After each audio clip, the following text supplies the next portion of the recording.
Jai Gurudev, tout le monde. Alors, est-ce que vous avez des questions? Oui, Manitas. Jai Gurudev Guruji. Jai Gurudev Guruji. Donc, si j'ai bien compris, si nous avons un jour atteint la réalisation de Dieu et Vaikuntha, nous allons aller au loka de notre Ishtadev. Mais qu'en est-il si nous voulons être avec votre forme? Est-ce qu'il y a une Guruji Loka où on peut aller?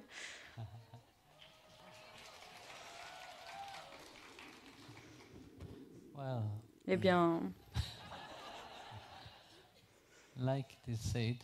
comme il est dit, il n'y a pas de différence entre l'Ishtadev et le Guru.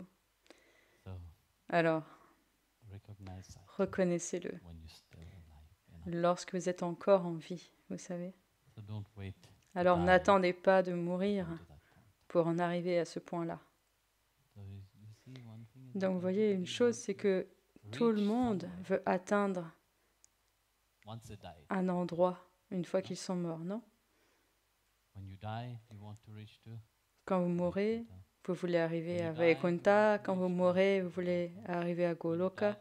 Quand vous mourrez, vous voulez aller au ciel. Ou quand vous mourrez, vous voulez aller en enfer. Certaines personnes aussi veulent cela. Mais le truc, c'est que vous voyez, très souvent, nous sommes tellement absorbés dans où est-ce que nous voulons aller, alors que maintenant, c'est le moment. Il ne s'agit pas du futur. Ce n'est pas quelque chose qu'il faut aller chercher plus loin dans le futur lointain, où j'arriverai là-bas. Il ne s'agit pas de là-bas. L'endroit, c'est maintenant, ici. Et maintenant, dans la Gita, chapitre 8, verset 10 de la Bhagavad Gita, il dit quelque chose de très beau. Il dit, à l'heure de la mort, ceux qui mettent leur mental, qui focalisent leur mental entre les sourcils sur le troisième œil, au travers de la dévotion et du pouvoir du yoga, ils vont atteindre ce suprême Purusha. Non? Donc, quand on voit cela, à nouveau ici, vous entendez, à l'heure de la mort. Ici, la mort ne signifie pas mourir, parce que vous êtes des âmes éternelles. Vous êtes des atmas éternels. Comment pourriez-vous mourir? Vous ne pouvez pas mourir. Mais quelque chose en vous doit mourir. C'est la mort de l'ego. La mort de l'ego, cela signifie s'écarter de cet état d'esprit, de cette conscience corporelle et de l'intellect que vous êtes forgé et que vous avez créé, que vous avez imaginé être vous-même le corps, le mental et l'intellect. Il dit non, tout cela, cela fait partie de l'ego. Tant que l'ego joue le jeu, vous n'êtes pas en vie. C'est cela qui doit mourir. La mort de l'ego. Puis il dit, au travers de la dévotion, au travers de bhakti et du pouvoir du yoga. Qu'est-ce que c'est bhakti? C'est quoi la bhakti? Nous avons tous de la dévotion, non? Mais c'est quoi cette dévotion? Vous êtes sur le bhakti marg, vous êtes sur le chemin de bhakti. Qu'est-ce que ça veut dire cette bhakti? Dites-moi. Une question à vous maintenant. C'est quoi la bhakti? Littéralement, on pourrait traduire « Qu'est-ce que la dévotion ?» S'il vous plaît, ne traduisez pas, je ne veux aucune traduction. C'est quoi bhakti? Est-ce que vous pourriez lever la main? Sinon, je vais demander au mur. C'est pareil. Mais oui. Bhakti, c'est l'amour pour Dieu en acte.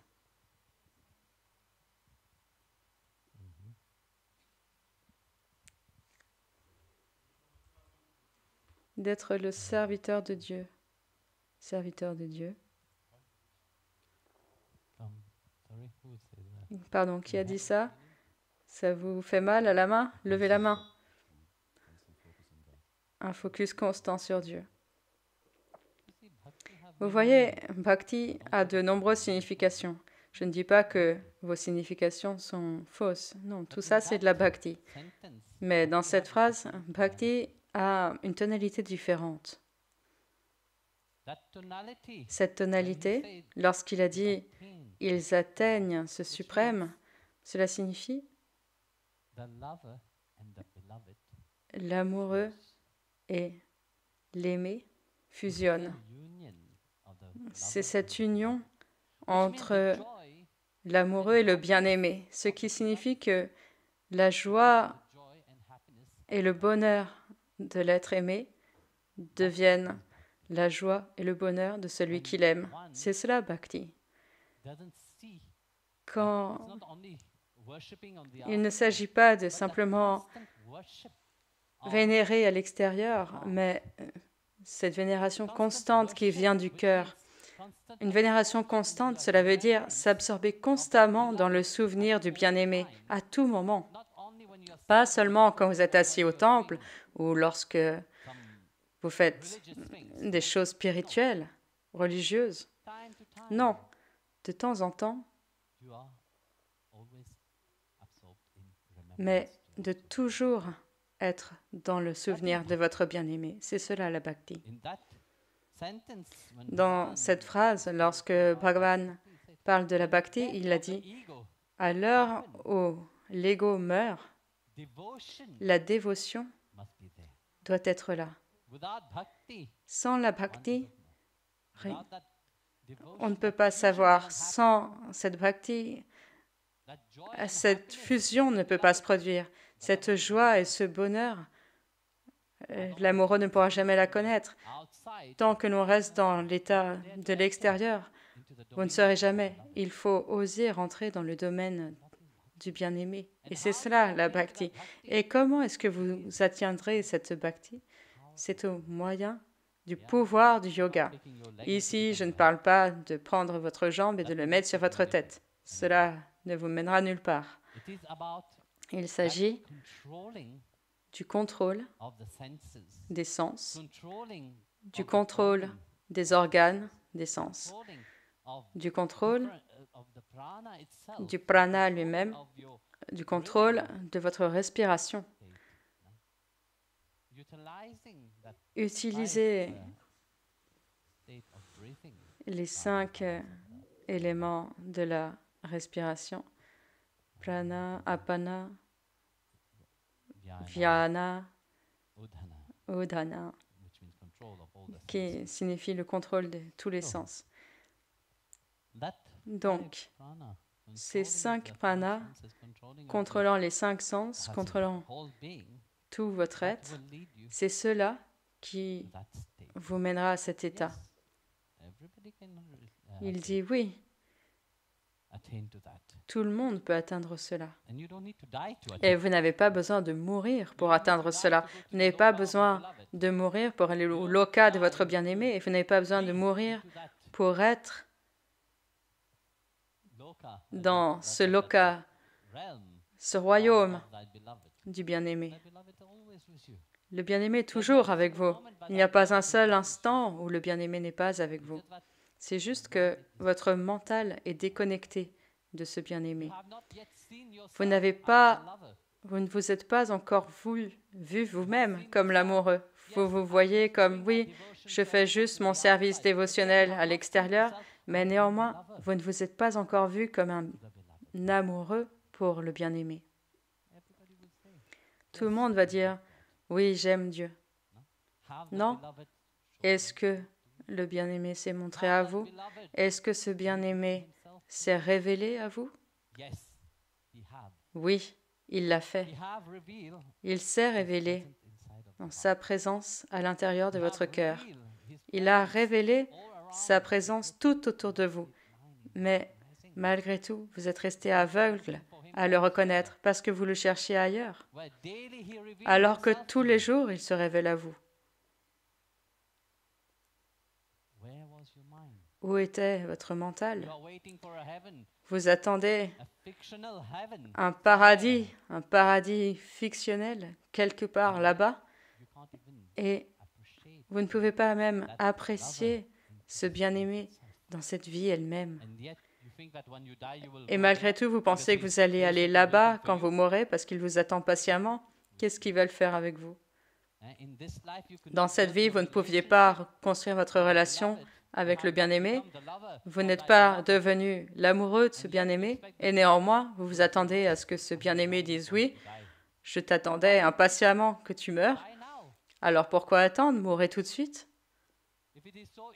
Si c'est si simple que vous pensez qu'au moment de mourir, vous allez avoir des ailes qui vous poussent pour aller voler vers un paradis fictionnel, ça ne se passera pas comme ça.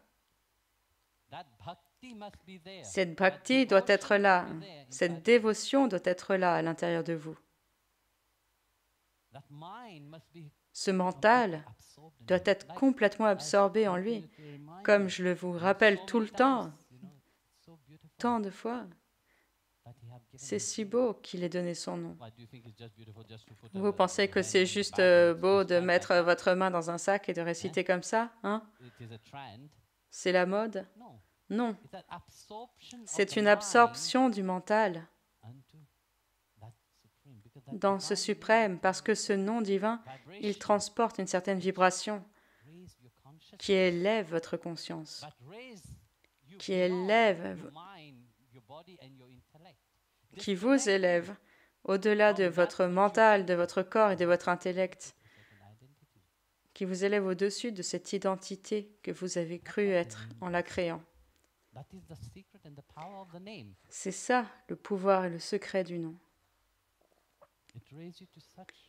Il vous élève à un endroit où vous ne diriez jamais que je ne veux de lui qu'une fois qu'il sera l'heure d'aller le voir. Non, vous le réalisez à chaque instant que vous n'êtes pas loin de lui. Mais cela ne se produit que lorsque l'ego est mort. C'est la mort de l'ego. Tant que l'ego est très en vie, alors tout ça, c'est très loin. Tant que vous accrochez à votre être misérable, il est très loin. Permettez-vous d'être consumé par cette joie et ce bonheur du bien-aimé. Permettez-vous d'être consumé à tel point qu'à un certain degré, vous êtes fusionné avec ce bien-aimé. Et c'est ainsi que tous ces grands saints ont fusionné avec son amour. Ils n'ont pas fait grand-chose. Ils n'ont pas fait de grandes pénitences. Ils n'étaient pas assis dans des grottes. Oui, enfin, certains d'entre eux, oui. Pour se mettre une certaine discipline sur eux-mêmes, pour contrôler ce mental. Bien sûr, certains d'entre eux étaient assis dans des grottes. Mais la plupart d'entre eux, les saints de Bhakti, ils récitaient et ils chantaient les gloires de Bhagavan. C'était l'objet de leur méditation, l'objet de leur vie elle-même. Et c'est ça le pouvoir du nom. Un jour, Rama et Hanuman parlaient. Ram a dit à Hanuman, « Regarde, quelle beauté! As-tu déjà vu une arme plus puissante que mon arc? » Rambang, mon arc. Regarde, comme elle est merveilleuse cette arme. J'envoie une flèche, elle ira à sa cible et ne la ratera jamais. Et elle va tuer cette personne. Pas seulement la tuer, mais la libérer aussi. Et ensuite, cette flèche va revenir à moi. Rama était si heureux. Il a dit à Hanuman, « As-tu déjà vu une arme si puissante ?» Rama s'attendait à ce qu'il dise, « Oh, Non. Hanuman a dit, oui, j'ai vu une arme plus puissante que cela. Rama a été choqué. Quel genre d'arme s'agit-il? J'ai appris cette arme de Bharat. Elle s'appelle Nam Bhan, le nom. Le pouvoir que contient le nom ne tue pas la personne. Il libère la personne alors qu'elle est encore en vie. Et c'est ce qu'il y a de plus puissant. Il ne s'agit pas seulement de libérer la personne, cela libère aussi les gens autour. Et ça, c'est le pouvoir du nom.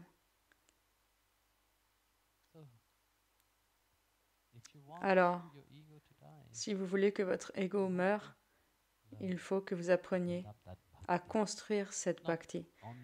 Pas seulement la dévotion extérieure, mais aussi constamment être dévoué à l'intérieur.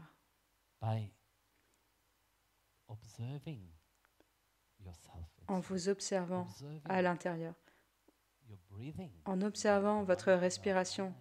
Quand Bhagavan parle de prana, il parle aussi de cette respiration que nous faisons jour et nuit, cette force vitale elle-même. C'est cela qui nous amènera jusqu'à lui. Quand Mahavatar Babaji a donné le Kriya, ce sont des exercices de respiration, non? Pas seulement de le faire matin et soir.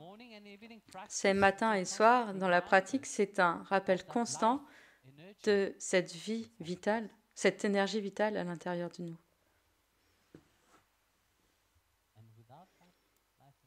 Et sans cela, sans cette énergie vitale, nous ne pourrions rien faire. Et au travers de cette énergie vitale, vous pouvez arriver à ce stade d'atteindre la joie et le bonheur du bien-aimé. Alors, c'est là qu'il faut résider, non?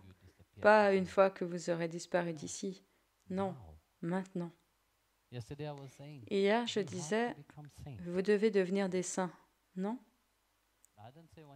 Mais je n'ai pas dit, quand vous serez mort, alors une organisation fera de vous un saint. Ce genre de saint, c'est inutile. On veut un saint en vie.